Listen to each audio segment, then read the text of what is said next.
Hello everyone, good morning. সকালবেলা উঠে কটার সময় চান করো কমেন্ট সেকশনে জানিও। আমি কিন্তু 8টা থেকে 8:30টার মধ্যে একদম ঠান্ডা জলে না কিন্তু গরম জলে চান করে রেডি হয়ে যাই। আর তারপরে আবার খুব জোর খিদে পেয়ে গেছে। আমি বাটার পাউডারটা করছিলাম, একটু ভিডিওতে না দেখালে হয় কি, তোমাদের সামনে তো সবকিছু আমাকে শেয়ার করি। তারপরে এই গপ গপ করে খাচ্ছে, আর পেছনের চুলটা দেখো কিরকম উঠে গেছে, নিজেকে দেখে আমার হাসি পাচ্ছে, কিন্তু কিছু করার নেই।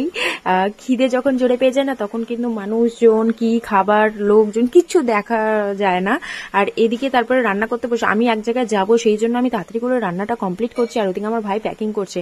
আর একটা আমি কথা বলতে চাই বেগুন ভাজা নিয়ে, সেটা হচ্ছে দুটো টিপস দেবো। একটা টিপস হচ্ছে বেগুন যখনই তেলের মধ্যে ফেলতে হবে প্রথমে তো বেগুনের যে খোলাটা সেটা নিচের দিকে রাখতে হবে, তাহলে বেগুনটা বেশি ভালোভাবে ভাজা হয়। আর দ্বিতীয় হচ্ছে বেগুনের মধ্যে কিন্তু বেশি যত ছাকা তেল দিয়ে ভাজা হবে বেগুন সফট হয় এবং তেলটাও কম টানে। অনেকে ভাবে যে কম তেল দেবো, যত কম তেল দেবে বেগুন তত তেল টেনে নেয়। তো আমি তারপর খিদে পেয়ে গেছিল, যাচ্ছি ফ্রিজে হাঁকাতে কি খাবো দেখছি কেক আছে, তো কেকটা মুখে পুরে নিয়েই আমার ভাই চেল্লাচ্ছে যে আন চাটনি আন, প্যাকিং করতে হবে। তো ফ্রিজ থেকে আবার গেলাম ফ্রিজের দিকে, গিয়ে আবার চাটনিটা বের করে নিলাম। এবারে ও যেহেতু সব প্যাকিং করছে, ওকে তো হাতাহাতি দিতেই হবে, আমি রান্নাও করছিলাম।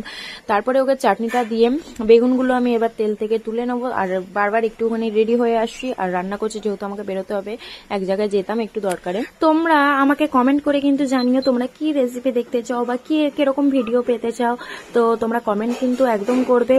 আর আজকে আমি আরো এক দুজনের কমেন্ট পড়বো, আমার ইচ্ছা আছে। এবার থেকে চেষ্টা করব যারা একটু কমেন্ট করে তাদের কমেন্ট পড়ে শোনানোর।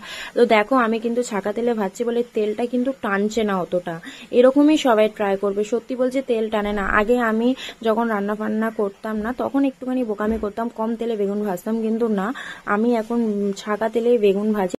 তোমরাও ঘরে কিন্তু এরকম ভাবেই ট্রাই করো, আর ভিডিওটা স্কিপ করবে না। চলো একটু কমেন্ট পড়ে শোনাই। আমাকে অভিজিৎ কমেন্ট করেছে, বা খুব সুন্দর হয়েছে ভিডিওটা, থ্যাংক ইউ সো মাচ। তুমি কোথা থেকে বলছো নিশ্চয়ই কিন্তু কমেন্টে জানিও। আরেকজন কমেন্ট করেছে অসীমা কুকিং চ্যানেল থেকে, আপনার ভিডিও আমার খুব ভালো লাগে, আমি আপনার পাশে আছি।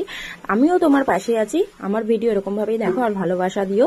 থ্যাংক ইউ সো মাচ সবাইকে। এরকমই কমেন্ট করে জানিও যে আরো কি কি ভিডিও তোমাদের লাগবে, কি রেসিপি লাগবে, বা কিরকম ভিডিও তোমরা দেখতে চাও। তো চলো আর একটা পেজটাকে, আমার ফেসবুক